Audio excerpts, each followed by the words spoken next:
Hey guys, what's going on? This is Adam R46. This is the current episode of Know Before You Go. Today we're going to be going over the Austrian Grand Prix at the Red Bull Ring. I've never been. This is going to be my first year, but this is one of my bucket list races that I've always wanted to go to, and I've done a lot of research and a lot of digging. And with us today, I've got Andrew with F1 Destinations, and then got Greg with FanAmp. And Hey, man. Andrew, you've been before, right? I've been twice. Yeah, Twice. 2015 for the Austrian Grand Prix, and then 2021 for the Styrian Grand Prix, which was the second race held at the track in 2021. Well, the first of two. It was the later announced race. Let's say it was interesting because it was one of the last real COVID races, in that the Styrian Grand Prix was one weekend. I think there was 15,000 fans on race weekend. And the following weekend was the Austrian Grand Prix, and they had like 75,000 fans on race day. So went from like minimal attendance to almost full attendance. Yeah, but it was actually really enjoyable to go, not have to line up for anything. I managed to book like a mobile home within walking distance of the track. Drove with a friend from home. So yeah, it was a good fun weekend. That's awesome. And Greg, how are things going with FanAmp? How's Imola? You should ask Andrew. We were both just there. We're trapped for 4 days. No, it was great. I landed Wednesday morning, sat down in the train station in Milan, ready to go down to Bologna, and got the notification that the race was canceled. And so then we basically just figured out like what to do with it. But aside from the fact that obviously you want the race to happen, it candidly was like a blessing in disguise, because we had all these people from all over the world, from Australia, from South America, Switzerland, or South Africa, Switzerland, all over the US, and everyone was trapped in this part of the country and looking for stuff to do. So we all went to the Ferrari Museum together. We had multiple nights where we did meetups, not just like the main meetup for the group, but every night we were at a different bar having dinner. So it turned out to be a really great experience. Yeah, I actually would do it again if I could. Kind of felt like a spring break. Yeah, that sounds awesome. I wish I could have been there. The thing I would say, I think we all agree it was the right decision to cancel the race, given the floods in the area, and the fact that the emergency services had to do their work. It was not right at all that a race would take place under those circumstances, but it was good that the call was made early, so that a lot of fans, hadn't flown yet on the Wednesday of race week. So people had the choice to go or not, and those that did go to Bologna, I think it was fantastic that we had FanAmp and the meetups, and everyone came together via that and the subreddit. But also, I think it was really good that so many thousand fans stayed in the area in Emilia-Romagna and spent money, in the area, supported the local region in what was obviously a difficult time. Yeah, and that's whenever I saw the cancellation and I was in the group chat and I saw, a lot of people just kind of down about it, which is completely understandable. I mean, we plan these things for months, sometimes years in advance. We're like, this is a bucket list trip. I'm going to go 2 years from now. I need to start saving. I need to start planning. So there's a lot of work that goes into this. And yeah, overall, it was the right thing to do. And so I understand that. I mean, it happened with me in 2020 with Monaco. It was more in advance, but I had years of planning happening and going on. And I sent a message to the group chat, just like, be mindful of what the situation is. There's more to it than just going to see some cars, and spend some money, support the local businesses, because a lot of them are counting on all the tourism money to come in and people to visit their area, spend some money. And you just need to be respectful that it was the right decision. And yeah, it's unfortunate. but hopefully the event can happen again at a later time. If that's next year, then at least the circuit's giving the option to roll tickets over or get a refund. I'm glad that And I they're think quick about it. everyone was in that mindset. Like you could tell, right? Like trains were getting canceled, but everyone still would just make the trek, and you waited an hour or 2 hours, you eventually got there. And the nice thing was, I don't know how you felt, Andrew, but like I felt like Bologna, and even when we went to like Maranello, it felt like things were kind of as normal. And so you could, in some ways, kind of get the best of both worlds of being able to still experience the area and everything that there was there without disrupting the operations that were going to go on. And it's not like you're going to show up off a plane and start moving things or helping people out of floodwaters. Like that would be worse. And so everyone could kind of get what they needed to out of it, I guess, without disrupting it. So yeah, I think it was a great way to do it. Yeah, I mean, I think the people that went, you're entitled to feel disappointed. We were all disappointed, but we all made the most of it in the end, didn't we? And I couldn't believe, Greg, as well, the amount of fans we spoke to at the meetups who it was going to be their first race. So, double disappointment. But, some of them, because they were traveling for an extended period of time, they were able to rearrange their plans and go to Monaco this weekend, or even go to Spain the following weekend. That's the beauty, I guess, of so many races, in Europe in the summer. If you're traveling for a few weeks and you miss the first of the triple headers, there's still two more opportunities. Yeah, and so I guess at that point, if you're going to be in Monaco or you're going to be in Spain, and you are watching this now, then it's worth reaching out, because there will be people there. I'll be in Spain. Andrew, you'll be in Monaco. Yeah, and so it's great. And that's another thing that's good about this community, is that we can kind of make those snap decisions and share the information on, like, how do I make this happen? And we have kind of a backlog of info with the post in the subreddit and f1destinations.com. There's just kind of a plethora of information that makes it easy to find and hopefully helps guide some of the decisions.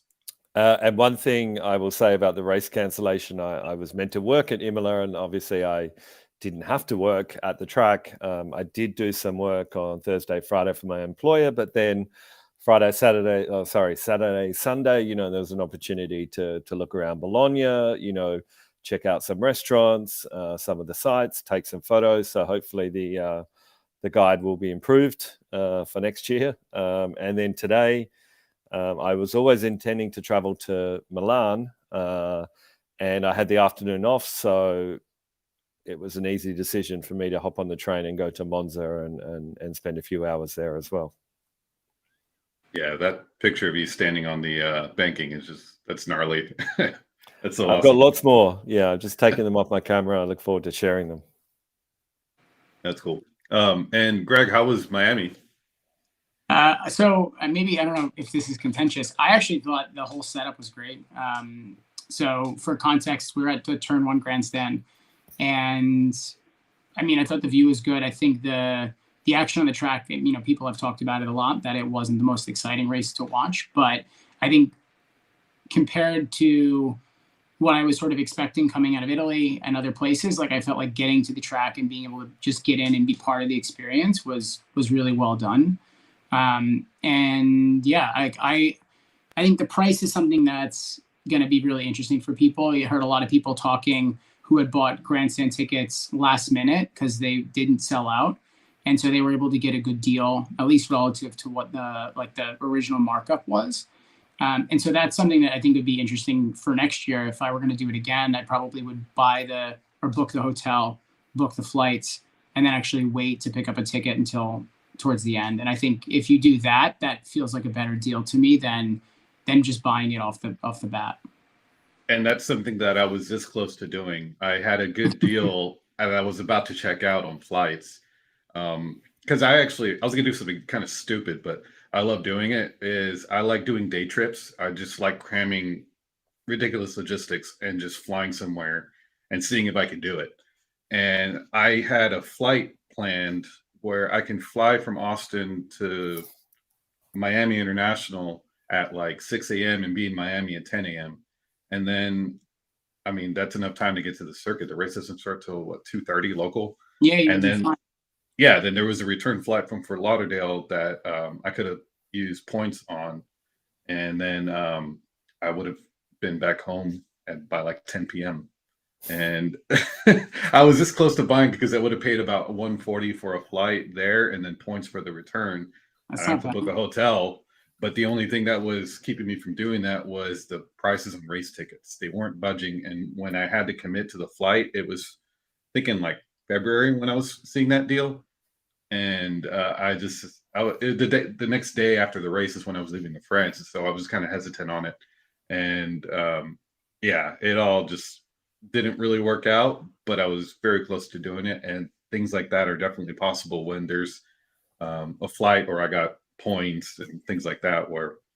And I mean, I saw some last minute tickets going for extremely cheap, both Yeah. on Reddit and SeatGeek and just all the popular resale sites where it's like, if you don't care where you sit, just show up last minute and you might be able to find a seat, especially if it's not sold out. Yeah. I think if you end up in a grandstand, right, like it's not going to be a bad experience. It's Yeah. right. And the Yeah. whole atmosphere in Miami, I think, was really interesting because there was so much going on. There were a lot of people who were jumping around to multiple different parties and seeing drivers or team principals come out, like the Hard Rock Hotel, like the Big Guitar had Red Bull do an appearance with Christian Horner and Daniel Ricciardo, but the tickets were $100 for an open bar all night and a pool party. Like that's actually pretty reasonable, especially considering Miami. And then you had that dotted all over the city, or like Free Fan Fest down in Wynwood. So there was so much happening. Whereas I don't know, Andrew, if you had seen anything, but like with Imola, it felt like there really wasn't that much programming outside of the race itself. No, there's not. Yeah, it's an old school venue and a kind of old school event. Right. For sure, there would have been a great party atmosphere in the town of Imola itself on race weekend, but nothing, no big gigs or events like that. But I mean, the whole town was the event, let's say. Right, that's fair. But it's just like when you have these spaces to congregate at, and someone's like putting on a production, it's just a different feel. I don't think there would have been any, A-list music stars or Hollywood celebrities around Imola on race weekend. No drivers walk out either. No, probably not. No, disappointingly so. I don't know. Brad Pitt might have shown up. He will. have. Yeah, with a camera following him. Yeah, exactly. But I don't know. Part of that is just American events. They go all out and they want everything to be extravagant, and it's kind of like people here kind of expect that, and so it's a bit surprising when we go to a European race and there's not much outside of the circuit. Like you're in Milan, and sometimes it might not even feel like Monza's happening that week. It's not the city's priority, and it's only for like if you know kind of thing. Yeah. And so that's just the way I feel like the American events are. Like I was at MotoGP at Le Mans last weekend, and I didn't go into Le Mans proper. I stayed in a city called Tours. It was about an hour drive, but the drive was really easy, and I got to drive on the Mulsanne Straight to get to my section. And you could see them setting up the barriers and all the curbs, getting signs painted, and all kinds of stuff for the 24 hours in a couple of weeks. So that was really cool. But yeah, I mean, in Tours, not very far, and it's one of the recommended places to stay by the circuit. You wouldn't even know MotoGP was going on. There's some signage up for the 24 hours, but yeah, and it turned out to be the most attended MotoGP race of all time, which is just mind blowing. But yeah, that was a really good time. But the European races circuits kind of have a different vibe going on, and so that's where I feel like maybe let's kind of transition over to Austria and the Red Bull Ring. Sure. And that's like I said, it's one of my bucket list races. I've always wanted to go. I mean, it's just iconic from the helicopter view, seeing the mountains and the circuit. It looks incredible, and I don't really see much happening outside the circuit. I mean, the track action is going to be packed. You have starting off with like the Porsche Super Cup, Formula 3, Formula 2, F1, and then F1's a sprint weekend, and so you're doing practice qualifying on Friday for all three classes, F2, F3, and F1. And then Saturday you have a sprint race for each one. And then Sunday you have the main races for each class. And so it's just going to be nonstop track action where I don't know if you're really going to have time to do much outside of the circuit. I was in Baku last month, which was the first sprint race of the season. And obviously, not only was it first sprint race, but it was the new format of the sprint race, which in theory should be more exciting this year. It didn't really pan out that way in Baku, but I don't know. I think it might be a little bit more exciting in the Red Bull Ring. That circuit it's generally probably a better track for it. Yeah, well, it seems more of like a racing circuit versus Baku. It's like you never know if you're going to get a tire exploding or somebody hits the wall at the perfectly wrong time to cause a huge shuffle in the race. And also, I think it's fair to say there's been a fair bit of rain in the last few editions, hasn't there? I think last year was dry mainly, but the year before and 2020 during COVID, there was some crazy wet sessions at the Red Bull Ring. It's probably not ideal for you, Adam, being at the track. I don't know if you've got a covered grandstand or not. Nope. So where are you going to sit? I'll be at the Red Bull grandstand. It's split into like two sections, A, B, C, D, something like that. And it goes actually all the way to K, I think. Yeah, and so I think I'm in section L. Right. It's kind of like by the kink of what is turn 2. Yes, and you would be facing the inner part of the circuit. You'll be facing a grandstand full of Mad Max fans. Yeah. The flares will be going off and crazy. Yeah, I know, and that's part of why I've wanted to go. It just seems like a good vibe out there. It just seems like an old school race that's out in the mountains, middle of nowhere, and it seems like the way to do it is camping. I don't really do camping. I like beds, and so I'm going to be staying in Graz, which is about an hour drive or a little bit more by train. Which we can touch on the transport in a bit. I think the train from Graz is not direct, though. You need to make a change somewhere. But for everyone's context, like where is this in? Because it's in Austria, but like where in Austria? So it's in the middle somewhere. Yeah, because it's about a 4-hour drive from Munich and about a 2-hour drive from Vienna, and so Vienna's kind of at the northeastern kind of side of Austria, and so this is a little bit more centrally located, kind of where. Yeah, do we have a map we're pulling up? We can pull it up. See if we can point it out a little bit better. There we go. It's kind of hard to see, but Vienna's in the northeast. Yes. Yeah. And then you've got in the sort of southern central area. Yeah, so the circuit is kind of it's out in the Styrian Mountains, and it seems a bit isolated, kind of a bit of a not hard to get to, but it definitely requires some coordination if you've never been or if you're not from there. Adam, are you planning to hire a car and drive each day from Graz? So that was my initial idea, and then I found the shuttles, and so I booked two. So there's two different options for the shuttles, to buy like each day individually or to buy a single day ticket, and then on Sunday they have some express shuttles, which I'm assuming just have minimal stops because there's a huge number of stops to leave from, and I'm assuming the express shuttles are going to just minimize the number of stops from your initial pickup and go straight to the circuit. And so here we've got a list of all the areas, and the blue dot is the express shuttle, which is only on Sunday. So I ended up buying the regular bus shuttle for Friday, Saturday, and then I bought an express shuttle for Sunday only. So it costs a little bit more, but I figured I'll get to try it and just note it and share some info.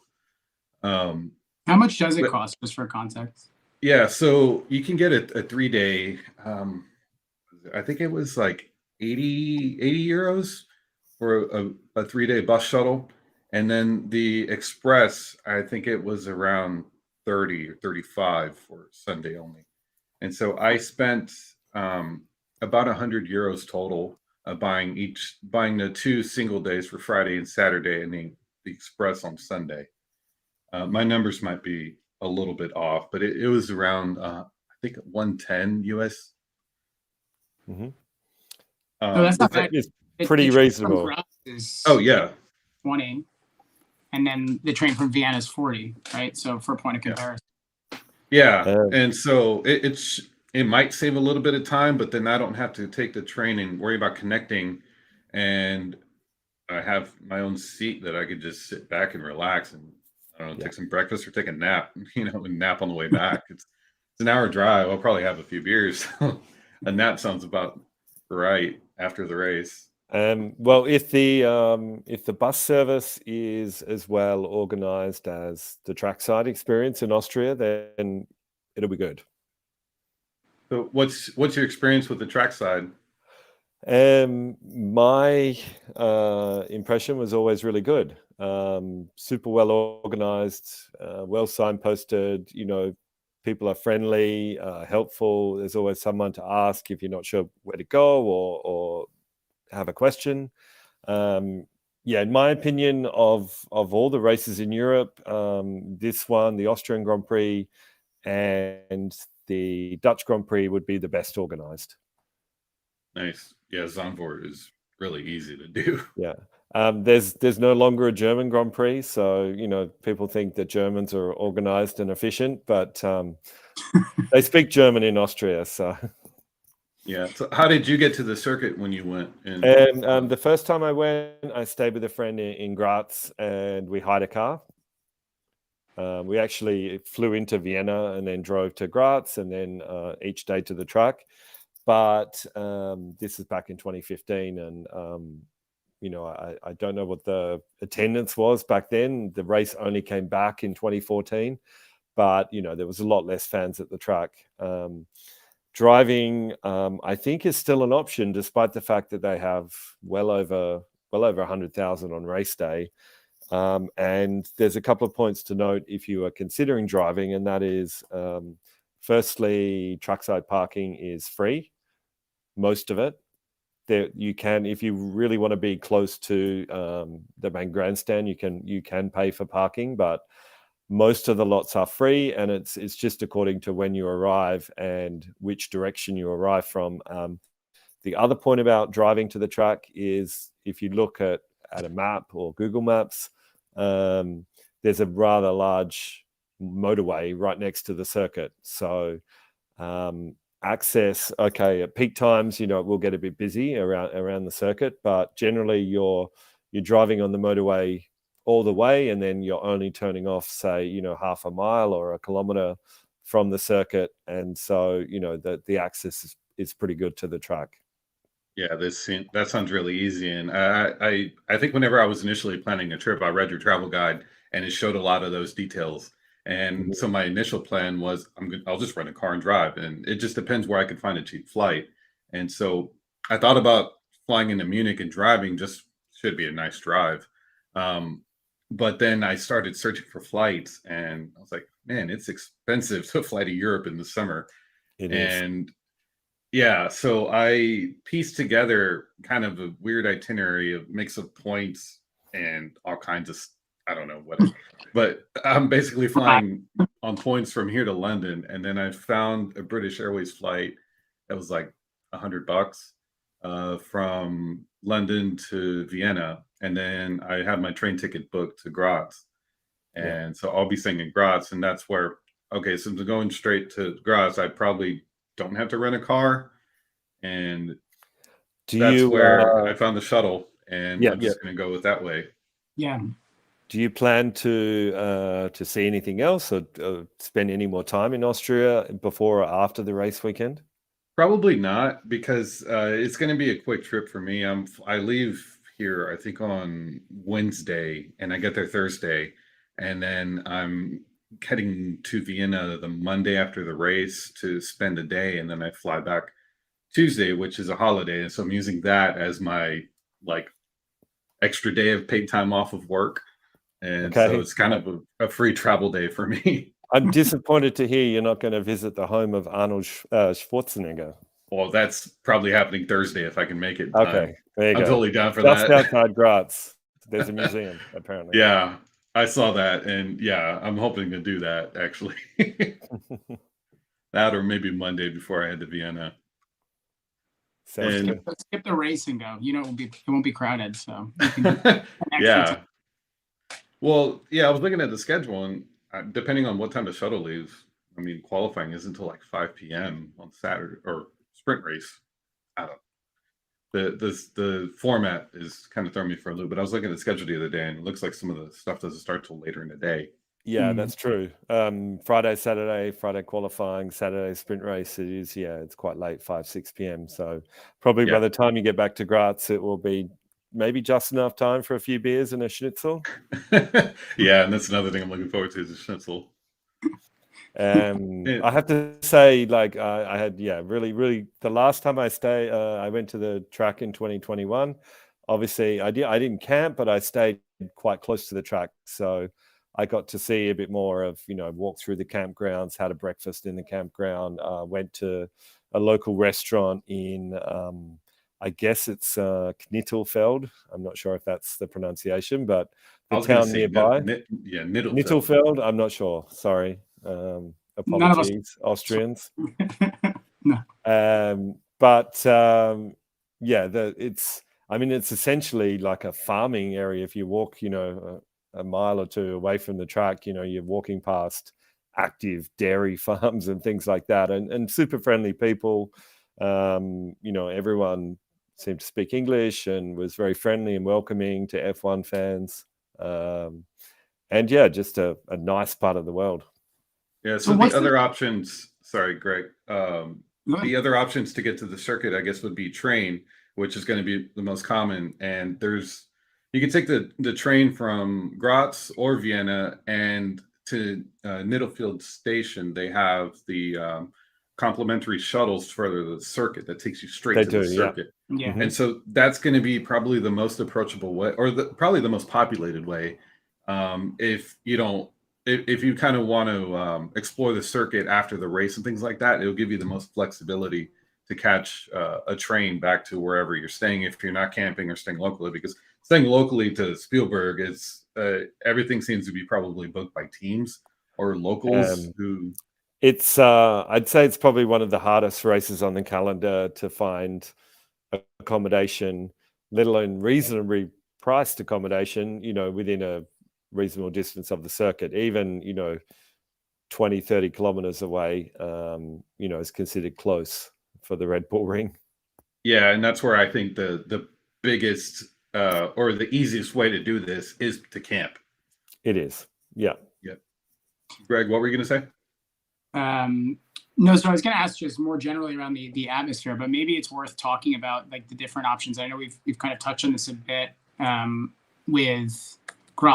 with being able to stay in the hotels or whatnot in Graz, but Vienna, like when you considered it, like Andrew, were you in an Airbnb or how did you do it? The last time it was booked on booking.com. That basically the day the race was announced. It was a late addition to the calendar, so I was able to find something pretty within walking distance of the track. Previously, I'd stayed in a hotel. I do know a little bit about the camping because I've been doing a little bit of work with a Czech company who does camping at the Red Bull Ring and at Spa. And what company is that? Well, they actually have two brands now. One is called Easy Camping, and that's more for young people that want to have fun and probably travel in a group and maybe get a bit rowdy. And then they have something called GP Tents, which is more a high-end offer where you can get like a fully a pre-erected tent, with hot showers and meals and everything included. and that's, I guess, more for more mature fans that or families, that don't necessarily want to be in a place where everyone is partying around them, and they want to have a good night's sleep. But the actual campgrounds around the Red Bull Ring, you'll see that, Adam, when you go this year. I mean, it's it's a beautiful place to camp, especially if the weather's good, not too hot, rain. Okay, probably not ideal, but I think if you look at a map of the circuit, if you've got that there, Greg, if you see on the southern side is more, I would say, rowdy camping, like below the first corner and the main grandstand. There's a lot of campsites, but up on the northeast corner in the yellow zone, like just beyond the yellow zone, so up at nearer the top of the circuit, there's more kind of quiet campgrounds, and that's where it's really picturesque up on the hill there. Just beautiful alpine vistas, and yeah, it's a really nice part of the world. Awesome. Yeah, I definitely felt like doing the research on this, that the accessibility of that is such a huge win, especially if the alternative is an hour or 2 hour bus ride, or a train. Like just being able to stay within a 15-minute walk, having the food or a hot shower, all of that for you, like all the creature comforts. It's kind of like that glamping, or you could do obviously just get a lot, pay a couple €100 and reserve the space. But I think it's a nice sort of middle ground, if you will.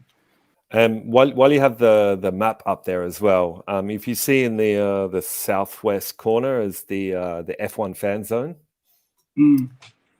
which is obviously, most fans want to go and have a look at the fan zone. But worth noting, again, coming back to the really good organization, if you're in the fan zone and you want to get back up to general admission, you cannot go in that dark blue.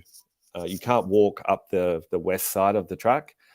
But I don't know if you guys know, and certainly if you look at the Google map of the circuit, you can actually see the outline of the circuit on the west side, the old circuit, the Österreich Ring, which was part of the F1 calendar until, Adam, 90s, I think, wasn't it? No, I think it was like I think it was 87 or 88, maybe, because there was a couple of really bad start line crashes, and it was getting a bit unsafe.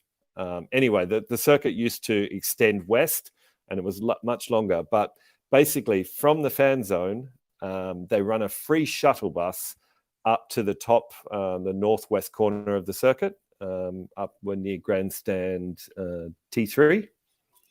And it's those little kind of buses that look like trains. I don't know what you call them. Tram? Those kind of novelty ones, that you might do on a city tour somewhere. There's one of those in tour. Like a city tour one, like a train, but it's not a train. You know what I mean? Yeah. Anyway, train with tires. Yes, you can take a train with tires from the fan zone, and it goes on the old track. It's still there. And it follows up to the northwest corner of the circuit. So if you're in the green zone, which is general admission, which is fantastic, viewing up there, but you want to check out the fan zone, you've got that free shuttle bus, internal shuttle bus at the circuit. Cool. I didn't know that. Yeah, that's good to know, because I just looked up my ticket. I'm in section N, which is right in the middle of that kind of added section by turn 2. Yep. And so, yeah, it seems like I'll be kind of one of the upper rows in there. Mm-hmm. Should be a good spot. Should have I think so. a lot of. Yeah, I think it'll have a. You will see a fairly good percentage of the track from there. Yeah. We actually have a photo of it. But before we jump to it, on the fan zone, so how does that work? You would have to go before you go into the general admission, or can you come in and come out of any of the sections? Yeah, I would need to check. I'm pretty sure if you're in general admission, like I said, if you want to go to the fan zone, you can't go go via the Red Bull section. You can't walk down the western side of the circuit, but you can take the shuttle bus. But I think you can still walk down the eastern side of the circuit, so via the yellow zone and the last few corners, and then around the bottom of the circuit. Yeah, I think the restricted area is only that like little internal area by turn 6, 7. Yeah, that's they call that Mitte, or the middle section of the circuit, and obviously, you know, that's all Max Verstappen in there. Well, I mean, let's be honest. Wade through all the orange smoke, and big sways of the circuit are Max Verstappen. You know, he takes the whole Nord grandstand, which is the turn 4 at the northeast corner. The middle, he takes. His fans also take sections of Red Bull as well. But yeah, obviously, it's a good atmosphere at the circuit. If you I want looked it up, and it was up until 1987 was the Österreich. Yes, and there was a famous incident in 1986 when Stefan Johansson in his Ferrari hit a deer on the circuit. He was uninjured, but we cannot say the same for the deer. Oh, yeah. I guess a good meal. Yeah, it was pretty scary. That's awful. Where, speaking of the Max Verstappen, where do you go? So there were some questions in the chat around where can you go for autographs or meeting the drivers? Do you know anything? Yes.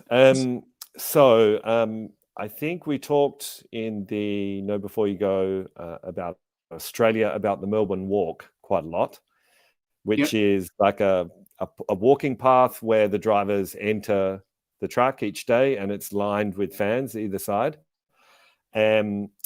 Austria, the Red Bull Ring, has something similar, and I think I didn't see it in 2021 when I was there, but I think it's basically if you look at the bottom of the circuit where the dark blue and the yellow intersect, kind of around there or behind the main grandstand at the first corner end, it's somewhere there, and there's a kind of a roped off area where the drivers enter, and fans can go and wait for the drivers at the start of the day or the end of the day and get a selfie or an autograph. Because it seems like this circuit, the parking lot is actually or the paddock parking is kind of outside the circuit. I believe it is, yes, yeah. And so that gives the chance to meet some drivers or some personalities, because like Coda, for example, here in Austin, the paddock parking is behind the paddock. You need a pass to get to it, so the drivers don't really stop. You see some people waiting at the entrance by the tunnel road, but they don't. They don't stop and meet people. You might see them in cars and wave, but you're not really going to meet a driver there. And to get any further into where they drive into, you need basically a paddock pass or some kind of media credential to get close to that area. That would be the same at many circuits, including Spain the week after next. The drivers just drive through the top of the circuit, go an underpass under the circuit, and the best you can hope is they might wind down the window and pose for a selfie or sign an autograph, but they stay in the cars. So yeah, and I've seen some stuff where the fan zone, they, depending on how the way it's set up, sometimes you see the driver talks, and a lot of that stuff is announced really late because it's hard to coordinate the driver schedules because everything is so busy for them once the race weekend starts.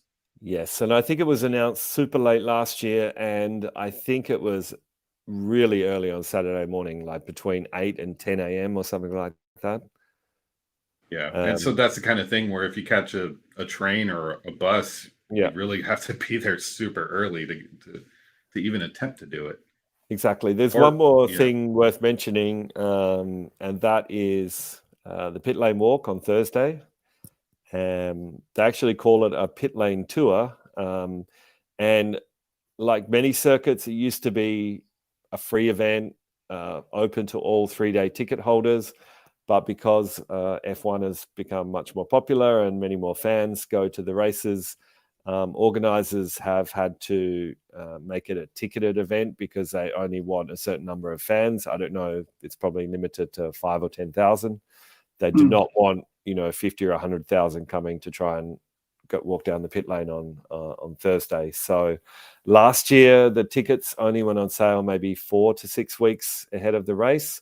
They were cheap. They were only €10, but they were probably sold out in a couple of days. So worth keeping an eye out on social media accounts in the near future for that. Obviously on the Reddit, the subreddit, Grand Prix Travel. Yeah, if I see something, I'm going to post it. Or if it, same for anybody. Yeah, if anybody gets the info fast, just post it, share it, just so that get the word out. Because I know there's a lot of people who look forward to it, and it's hard to watch those notifications, especially if you're busy at work or just a time difference with some of that stuff. I think you probably won't have to do it the same day, but as long as you buy your ticket as soon as you see it, you should be fine. And I can't remember the time, but normally it's 4, 5, 6 p.m. on the Thursday. Yeah, and I think there was a question about that a few days ago on the subreddit. Yeah, we had a couple of people in the chat too that were asking about it. So so I think some of the and oftentimes from my experience with pit walks is that you might see some drivers, but they're not really going to come out of the garage because they're usually doing either some last minute seat fits or some tweaks on the cars, or they're doing some interviews, and usually you see stuff a little further back. Every now and then I've had some drivers come out, but this was back in 2014, 15 when things were a little bit more chill. And I saw like Sky interviewing Daniel Kvyat right in front of me, and nobody, it was just different then. Pre-Drive to Survive. Yeah, pretty much. Before they all became stars. Yeah, and so the vibe is just a little bit different. So don't get your hopes up super high. Keep those expectations a little low that you might see a driver in the flesh, but they're going to be way out there from you. And then the other thing is the fan zone. Sometimes those talks will happen, but you never know. They could get canceled or changed last minute. And so just keep your expectations kind of level and understand that the drivers have a really busy weekend, and it's really difficult to meet these guys and let alone get something autographed or a selfie. I mean, most of the time they're just 100 miles an hour just walking. I mean, you see Lewis on a scooter most of the time just because he doesn't he doesn't want to be bothered. Yeah, you're in the zone. Absolutely. But there's also so much, like the whole atmosphere of this place, and even just from the photos, like you can jump to some of the seating options, but like the landscape is pretty incredible. Yeah, so the grandstands kind of between around turn 1, I think they have the the name of the grandstand, but Southwest. Yeah, okay. So or the German equivalent of Southwest, if you like. Yeah, it's the most elevated seat. Steiermark. Steiermark Grandstand. Yes. That one seems to be the one that sells out the quickest. But it has the highest elevation, and so you can see most of the circuit apparently from that grandstand. Well, I think T3 is probably that's definitely got the elevation. That's what it is. Yeah, T3 is the one. Steiermark is good because it's right literally on the first corner, very close to the track. T3 is set back quite a way. That's the only negative about T3. The views are awesome, but you're a good, 50 meters at least probably from the track. Whereas Steiermark in the southwest corner is, probably 10, 15 meters from the track. Yeah, and seating like that, I mean, the gap is just kind of expected when you're kind of set near a long straight like that, where they need to have the safety in place for a gravel trap thing and the runoff. Because MotoGP races here, and it was a really bad accident. What was it, 2020?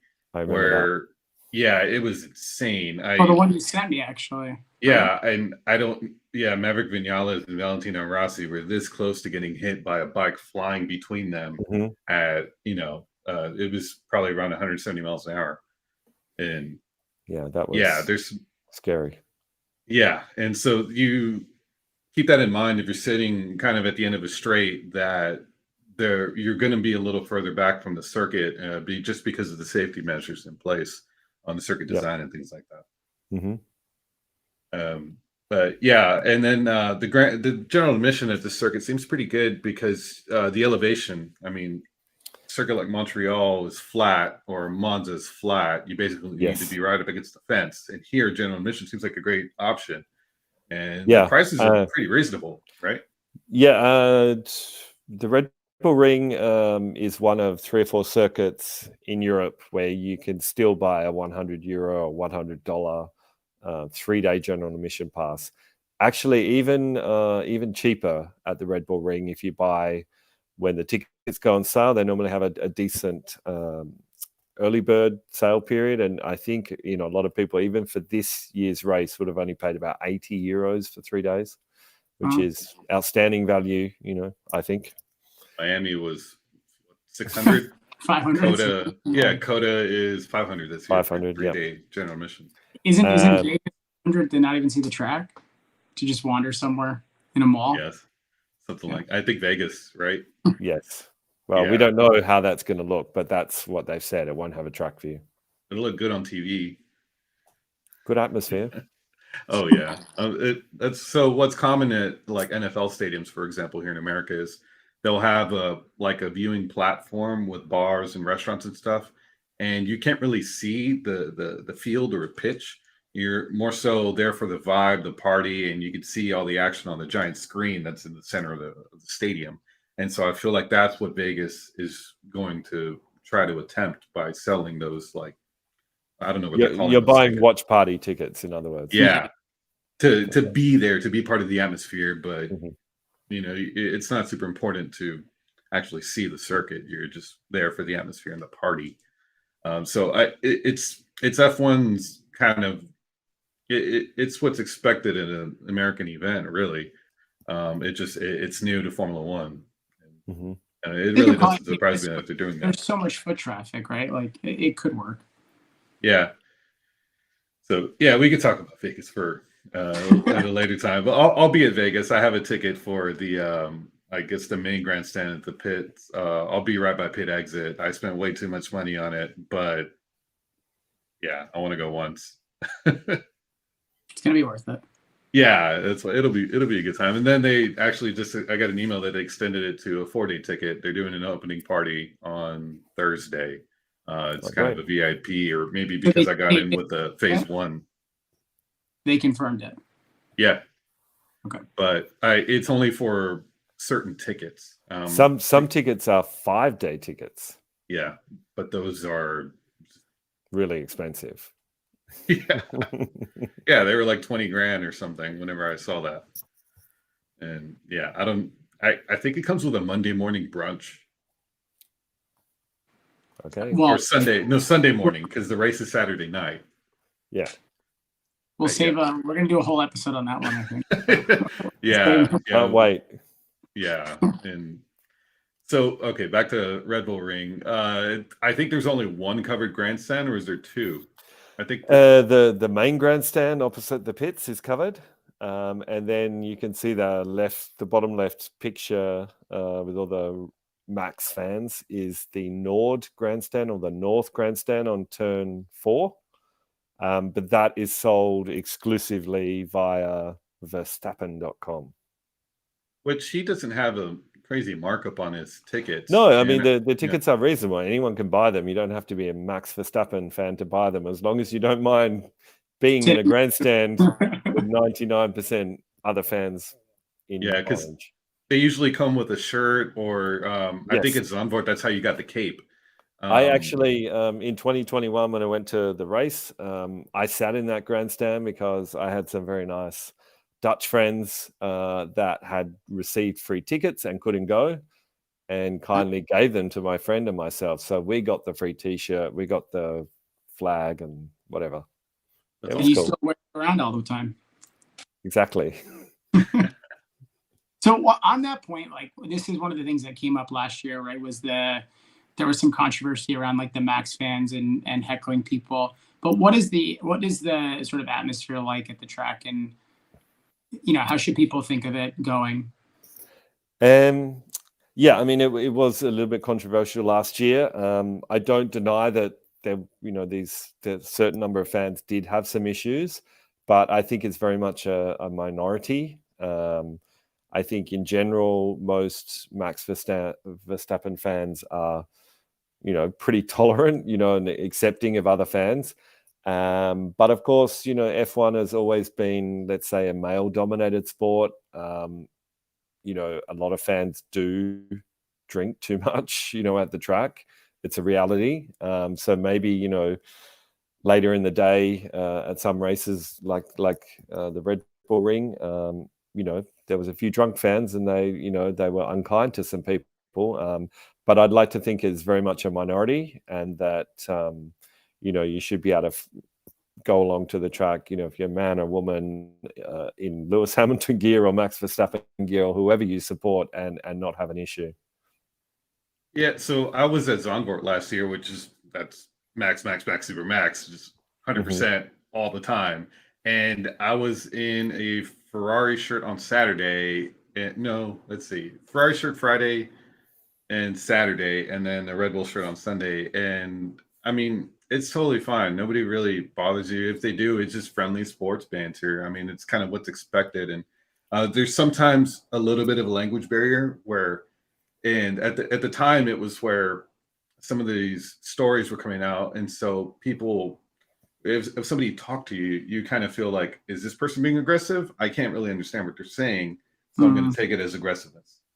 And there's a weird translation where it's like, most of the time this guy is just like having a friendly little poke, and it's been fine whenever I've kind of had some interactions with the like hardcore fans.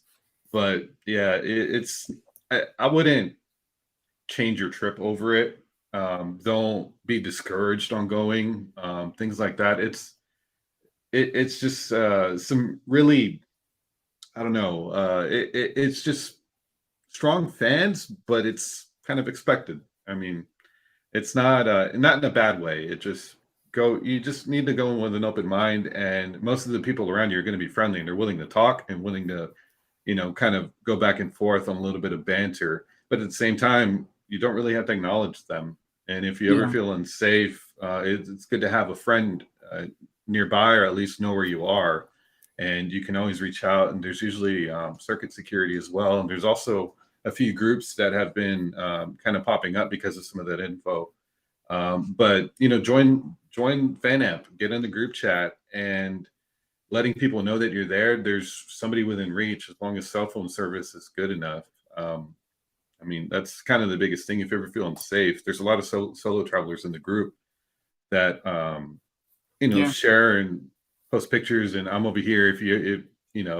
Having a little bit of a proactive mindset to be, that you're part of a community where we're small, but at the same time, there's somebody nearby. Like, we just had a big meetup in Italy from people from all over the world. Yeah, I think that's a really good point, because within that group, there were a lot of people who were solo travelers. I would say, maybe a third of the group, at least. And of that, a lot were women who had met up and, formed a little group, but then came into this larger one. And so it was great. Everyone seemed to feel really comfortable. Everyone was certainly very welcoming. And so it turned out to be a great experience. And so, like you said, like you may be getting on the plane alone, but you don't have to actually be alone. And so that's a really good point, to just jump into like our community, right? Like that would be a great start. Or I'm sure there's other ones if you find one that fits you, and it's a great way to do it. Yeah, like I'm always in the Missed Apex Slack group. I'm one of their Patreon supporters, and I'm pretty active in there. There's an At the Race channel, and last year I hosted a small meetup for some people here in Austin. We just had some beers at a brewery down the road, and I mean, even if you're by yourself at the circuit, there's probably somebody nearby who's in the group where if you really do feel unsafe or needs, you may not feel unsafe, but you just don't want to be alone at the moment. I'm sure there's somebody that's willing to help or reach out, or just, have some food together. It could go a long way to kind of recharge your mental state a bit before you venture off back in on your own. They see me, Ronan. Just I was laughing because he said he's a solo traveler, or he or she's a solo traveler from the Netherlands, and he said, or they said, that if there's any trouble with a Max fan, to reach out and they'll tell them to F off kindly. So Yeah, it's so yeah. I mean, the reality is these are massive events. It's really not much different than the music festival. It's a yeah, lot of people from usually that region, but a lot of travelers from other countries, other continents, and you get this huge mashup of people who want to party and watch some fast cars. And so people do drink. You just need to go in with the expectations that there's going to be some drunk people, and you just kind of need to keep your wits about and just be aware of your surroundings. If you do drink, don't drink too much. Make sure you eat. Make sure you drink plenty of water, and just kind of keep your shit together. yeah. Is there anything that you would need to bring with you? It doesn't need to be related to the Max fans, like just in general. Are there any like essentials that you'd bring? Like I think of a music festival and you'd always want to bring a backpack with a water pack in it and you can fill it up and all of that. Like, is there anything that you do here, especially given it's a bit more rural? The good thing about this race is they let you bring in food, drinks, and bags. It seems like most stuff is allowed, and there's only specific things on their website that are prohibited. But I mean, I I feel like a good backpack that's comfortable that you can wear throughout the day, because and you don't want to overload it. But what I like to do, or what I like to carry, is some sunscreen, a battery Mm, backup for your phone with a cable, a wall charger, a quick charger. yeah. Um, An adapter. yeah. Well, I have one that's universal. It's pretty awesome. Um, and Of the course you do. yeah, Yeah, really. I'm a geek. I've got this brick that I'm carrying through Europe right now. Yeah. And some I like to freeze some water bottles and put them in either a plastic bag or something, so when it sweats, it doesn't get my whole backpack wet. Um, and then depending on the weather, a rain jacket or a small umbrella, Yeah, like I a mean, small just personal one. the weather can change really quickly. Up in this part of the world, it's quite high altitude, I guess. Well, it's not super high, but it's well above sea level, and so yeah, keep an eye out. There can be thunderstorms, but it can also be really hot. So yeah, be prepared. Check the forecast and be prepared for every eventuality. And Yeah, also, it's also a rural circuit, so comfortable shoes. Don't wear your brand new trainers that you haven't worn in yet. Make sure you wear some comfortable shoes that will deal with unsealed paths and things like that. yeah, stuff you don't mind getting dirty, because they're going to get dirty, Exactly. and if it rains, it's going to get Or muddy. dusty in the heat, or Yeah, muddy if it rains. yeah. And just try. I like to travel with like plastic Ziploc bags, and I usually go to a market whenever I get where I'm going, and I just buy a few little snacks like meat, some cheese, and some fruit. And I kind of, it's not like meal planning, but I feel like that's kind of the familiar term in America, where you just kind of portion out into these little bags, and you just keep them in the refrigerator, so that whenever you head out in the morning, you have your frozen bottle of water, another bottle of water, and whatever other drinks you want. I'll probably be taking some beer because it's allowed, and the snacks. And the frozen water can keep the snacks cold in your bag or plastic bag, inside your backpack. And so the you just want a bag comfortable enough, because you're going to walk a lot, and you're going to be going through train or a bus where you don't want to be bumping into people if you're turning around. Yeah. So, be mindful of the size and what you pack, because it gets heavy. It gets heavy quick, and then you get tired walking up hills.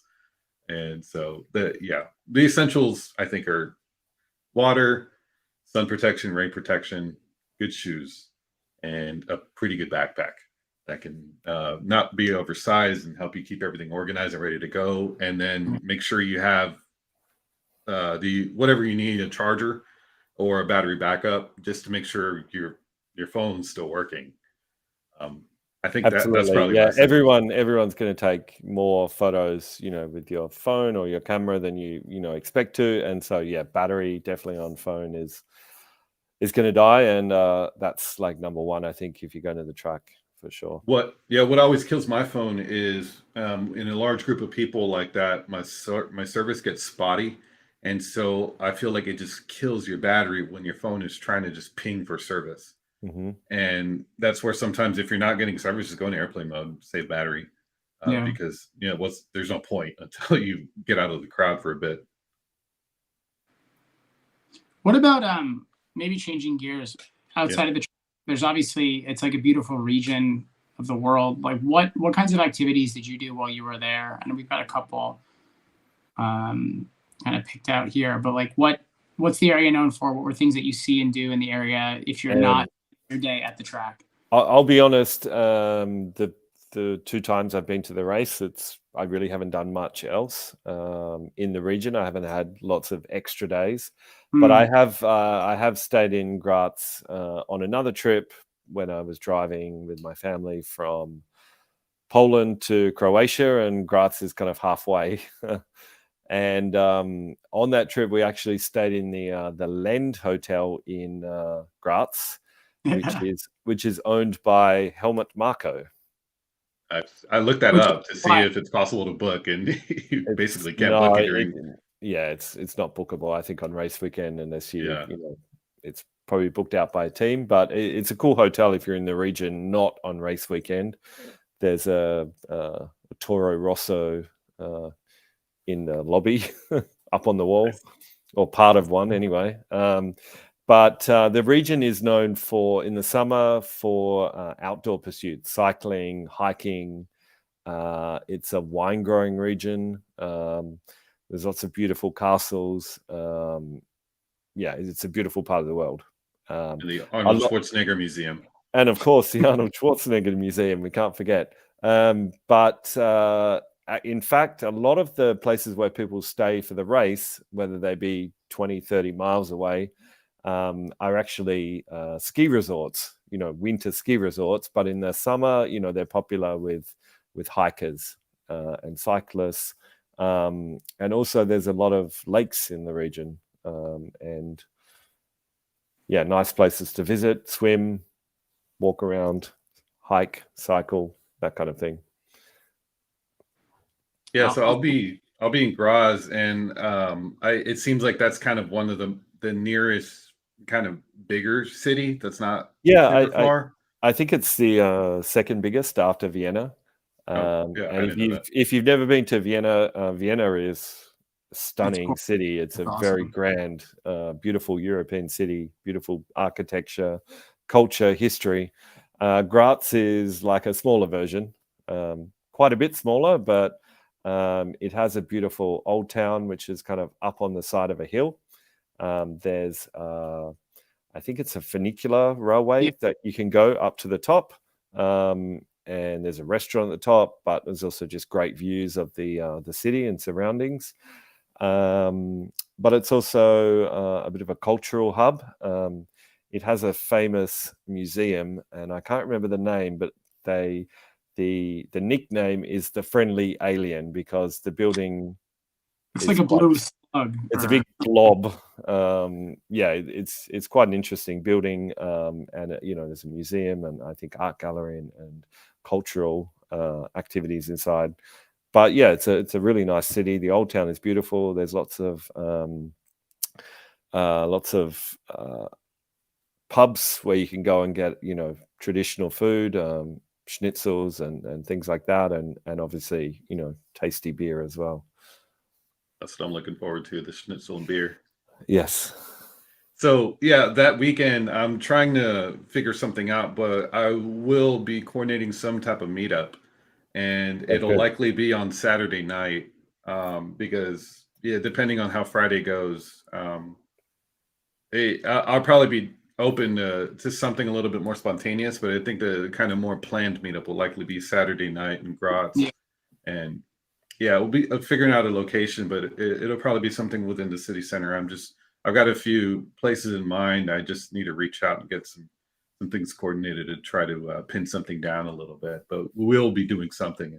And if you're in the group chat, share some info on time windows, what's doable or where you're staying and things like that, and let's get something going to make sure that we get a few people that willing to meet up and show up and drink a beer. That'd be awesome. Sounds If good. Imola is any indication, I think like being a race like this where you're all far from home, you're in a place that's a bit more remote, and you can actually spend the quality time, will be really good. So Yeah. Exciting. All right. Got anything else we want to add? Any questions we want to go over? I'm trying to think. I think we When's the covered. next session? What race are we covering next? Sorry to put you on the spot. I've been so busy lately. I need to Oh, check my calendar, but I believe it's probably Silverstone. That would make sense. It's the week after the Austrian Grand Prix. Yes, it's Yeah. going to be Silverstone, and we're going to do it on. We all picked the 25th of June, so we'll send an update, but that's when it'll be.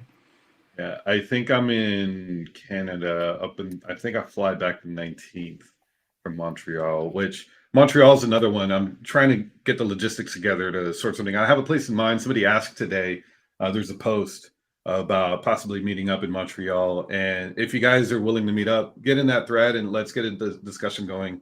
And let's try It's got to to be somewhere on Crescent Street or nearby, doesn't it? yeah, that's what I was thinking. I just like when I was there last year, it might be somewhere, or I'm looking for something a little bit more calm and not just straight up Okay. club vibe with music Sure. blaring. And that's where it might be a little bit easier to coordinate something a little further away, but close to a metro stop. Mhm. And so, yeah, that's just if you guys have any places to suggest, I mean, I'm open to anything. Just looking for something that where people can actually talk and not just yell at each other's faces over music. Yeah. Showing your and, age, Adam. yeah, I forget how old I am sometimes. So. Yeah, and I guess on that point, if you are in Monaco again coming up, or in Barcelona the week after, there's definitely a group that's going to Monaco, and we will be doing like an official meetup in Barcelona. So stay tuned on the Reddit and in FanAmp for that, and definitely come check it out. We'll have food, get some drinks, enjoy the nice beach weather. It'll be good. Hopefully. Monaco was incredible Don't- last don't- year. After Italy, don't say that. It's going to Sorry. be stunning. Yeah, it's Monaco. Go to Larvado Beach and just chill in the water. It's going to be nice. It's Monaco. I mean, they always have good weather. It might rain a little bit, but it'll be gone a couple hours at the most. Yeah, looking forward to it. Yeah. All right, guys. Thanks, Well, I think guys. we're going to round this out, and we'll see you at the next one. It'll be on the 25th, apparently, of June. So I'll be fresh off of Montreal and hopefully meet some people out there. That's going to be my first race this year. For F1, I've already been to 2 MotoGP races. So Yeah, then you'll be to like 5 more. So yeah. floodgates are open after this. Yeah. All right, guys. Well, we'll see you on the next one. Bye, everyone. Bye. Bye.